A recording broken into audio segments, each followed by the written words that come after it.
Dhaka premier লিগে অগ্রণী ব্যাংকের বিপক্ষে ১৩তম ওভারে বল করতে আসেন আবাহনীর অধিনায়ক নাজমুল হোসেন শান্ত। বলে লালা লাগাতে গিয়ে থেমে যান তিনি। বোলিংয়ে নিয়মিত নয়, তাই হয়তো এই ভুল।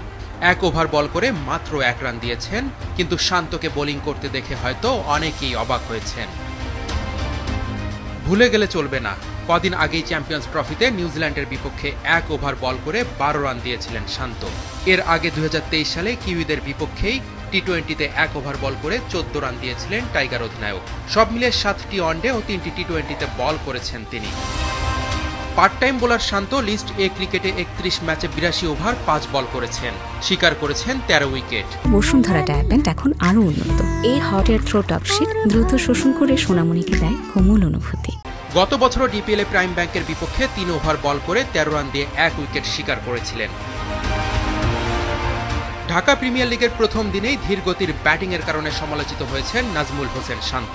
৫১ বল খেলে ২০ রানে আউট হয়েছেন আবাহনীর অধিনায়ক। হেলমেট ছুঁড়ে মেরে নিজের ওপর নিজেই ক্ষোভ ছেড়েছেন। সমালোচকরা এরই মধ্যে বলছেন, নিজের ব্যাটিং ব্যর্থতা হয়তো বোলিং দিয়ে পুষিয়ে নেওয়ার চেষ্টা করছেন শান্ত, কিন্তু বোলিংটাও যে জুৎসই হচ্ছে তেমনটাও বলা যাবে না।